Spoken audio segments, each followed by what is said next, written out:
Well, good evening, YouTube. Not sure when all these videos will be published, but it is 7:47 on May 6th, the National Day of Prayer. Actually, George Washington is the one that actually starts it. I didn't know that till today, even though I've done the Day of Prayer for many days. Here we go. That brown truck up there is my beautiful bride. She's riding the truck and I'm riding on the bike. I left the latch open on my trunk. They're both latched. I threw something in and walked over to her truck. I forgot the latch it. So now I'm watching in my mirror to make sure the trunk doesn't open. I haven't had the trunk open before, but I'll leave this right saddlebag open. And it'll flip, the door will flip open. Somebody will have to honk at me. I've done that numerous times. Oh, let me get to the introduction. This is The Ramblings of Larry on his 2009 Ultra Classic. It is a beautiful, beautiful night out. It's about 65 by my trusty temperature gauge on my Harley, which I think it's about there, between 65 and 70. There's just a tinge when driving, a tinge of coolness in the air. There's a good breeze blowing, and this car in front of me is stopping. I guess they're going to put a light here. Oh, on railroad tracks. Okay. All right, there we go. My trunk's still closed. Yes, sir. All right, I'll stop somewhere. And, I never get to a red light. I never make red lights. I can lean back and shut one of them. I can't ever get to a red light. When I need to stop at a red light, I can't get one. But yeah, just a few miles from home. Man, but it was a good time. A good thing of prayer. They, of course, have the mayor. Somebody prays for the firefighters and the medical community, pastors, teachers, students, and some young men praying. And what a great thing! What a great thing! I love the church. I'm the Methodist pastor, but I love the church. The church is the people, not the denomination or the building. When people come together, all nations, races, creeds, come together to serve and to make the community better, what an awesome, awesome time that is. I don't know why we can't put our differences down. The lights stay red for just a minute. Said by no biker ever but me. Alright, I got one down. Alright, the other one will be alright. Alright, we're going to pass the wife. I'm going to wave to her. Everybody wave to her in just a minute. If this car in front of me will go. Uh-oh, she's speeding up. She knows I'm on the right side. We get behind her. I guess it'll be okay to say I'm looking at the tail of my wife, and it's okay. Alright, keep it G-rated here, at least PG. But other than that, good. Rambling, just more nonsense rambling. Again, it's always good to come together as a group of people, put differences aside, and just worship. They had a band there, and they did good. The best part, not the best part, I mean, Lord help me, as a preacher, I get in trouble for saying that. One of the great parts is, Mount Austin, I don't know what other communities have this. Let me shut that lid a little bit so you can hear me a little better. Food trucks. That is a popular thing now. My wife is speeding. How dare she? Maybe she'll get a ticket and I'll be able to laugh at her. Of course, I got to pay for it. Of course, I'm speeding now, too. She still can't go faster than me, and I'm doing 70, and it's 55. No. I'm doing 68, but my trusty GPS here. But we got food trucks. I guess we'll ramble on about food trucks for just a moment.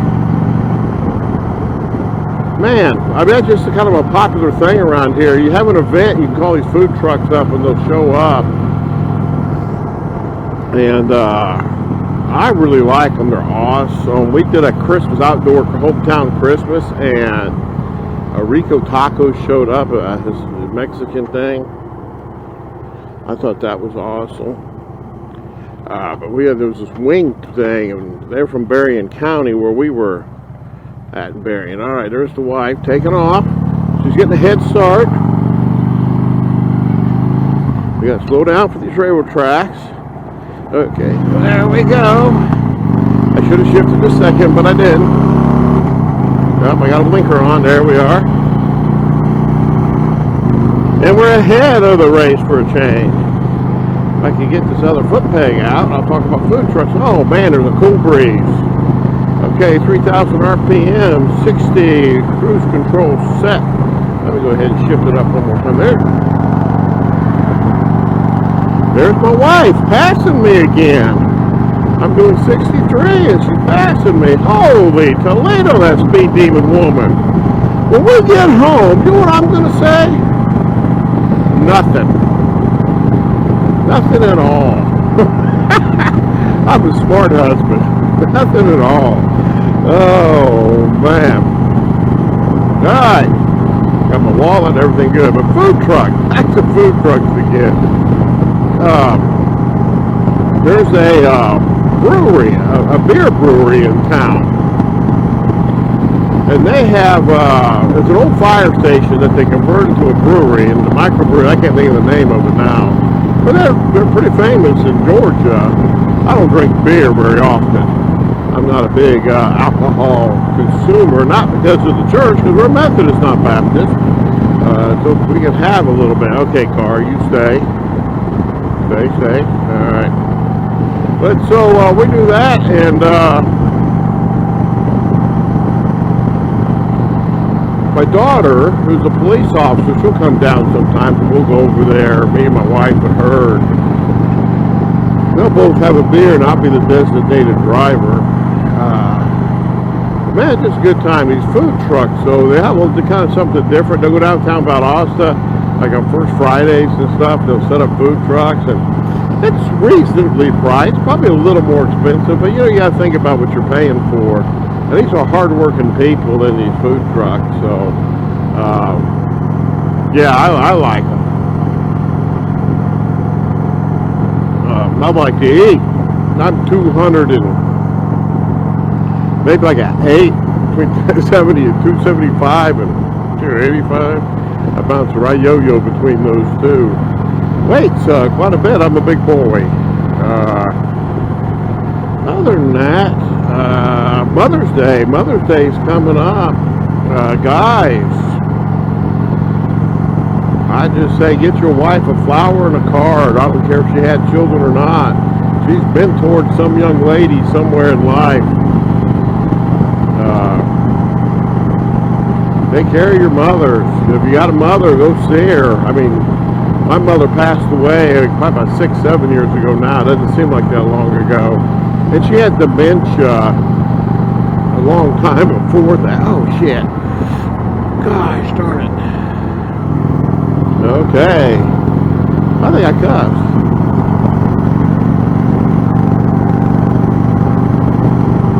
Somebody dumped a bunch of dirt in the road. But we got through it okay. Dropped cruise control off, cussed a little, and held on for dear. For dear side. Back to mothers again, though. Back to mothers.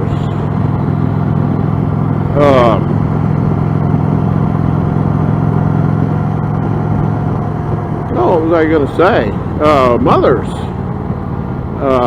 Yeah, so my mom had dementia for about 5 or 6 years. She had it for longer than that, but she had to be in a nursing home for about 1.5 years. And of course, I live in Georgia. They were up in Kansas City. So I went home, and the odd thing with my mother, and I, of course, being a pastor, I do a lot with dementia people. It's a horrible, sad disease.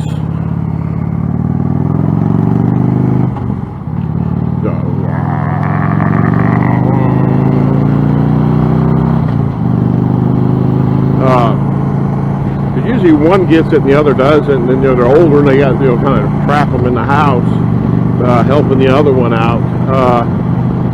When my mother got, they kind of go backwards in age. you kind of tell where they're at in their dementia. My mom was back like a high school kid. She used to play the piano a lot as a child, and she could play the piano beautifully. Where when her before dementia, yeah, when it first started, she really struggled with the piano.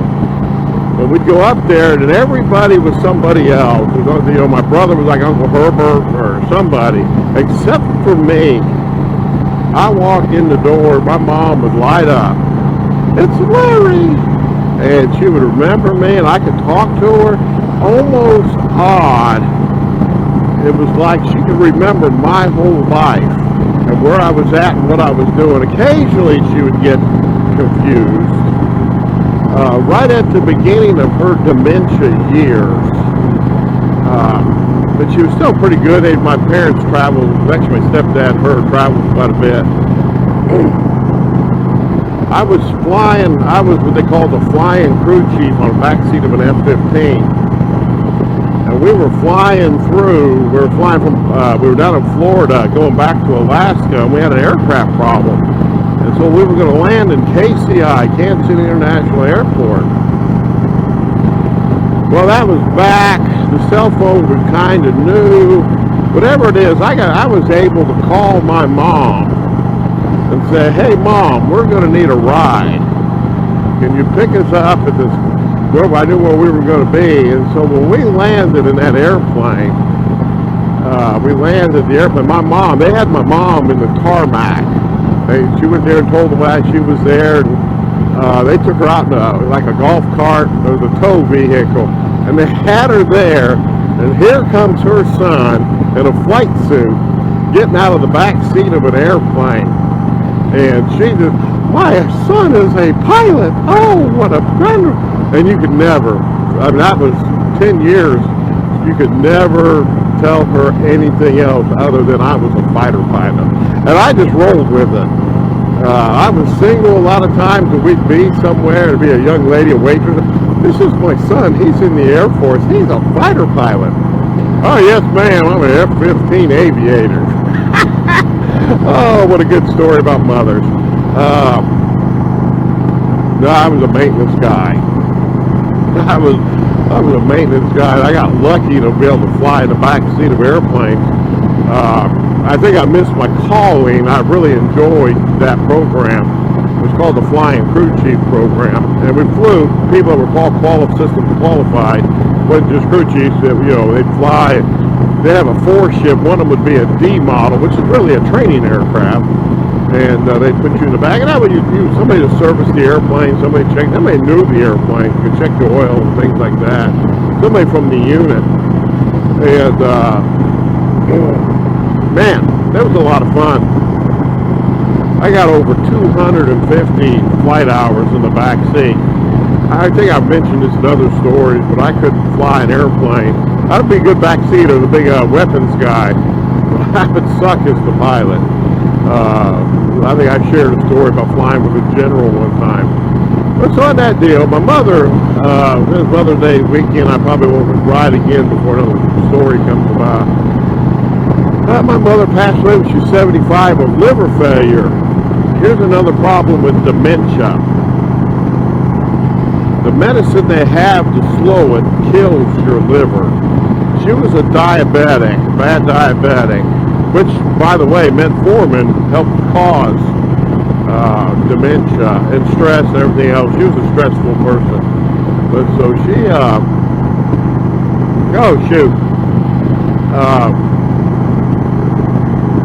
she died of liver failure. She didn't actually die of dementia, but that's the medicine for dementia caused the liver failure. Back up, my mother, more of a traditional family, my real dad, they got a divorce when I was in the Air Force. But so,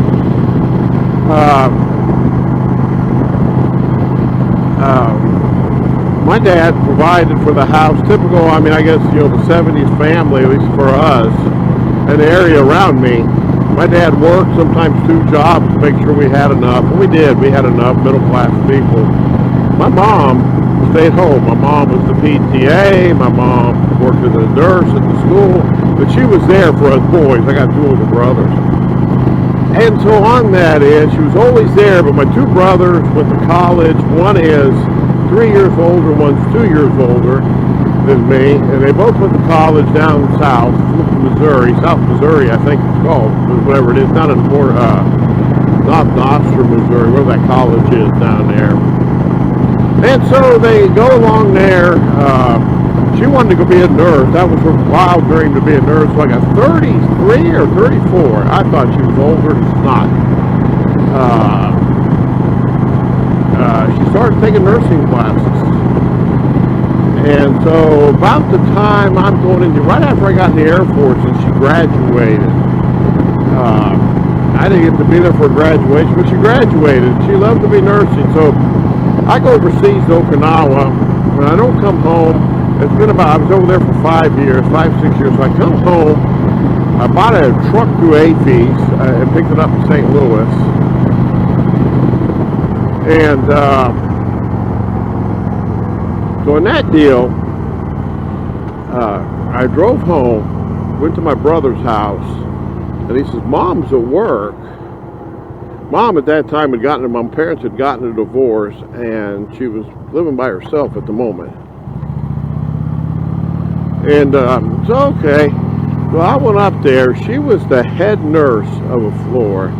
Now, I don't mean to sound racist or anything else, but if y'all ever watch Archie Bunker, All in the Family, that was my dad and mom. My dad was kind of a bigoted, but that was the era, too. You know, my dad was a good dad.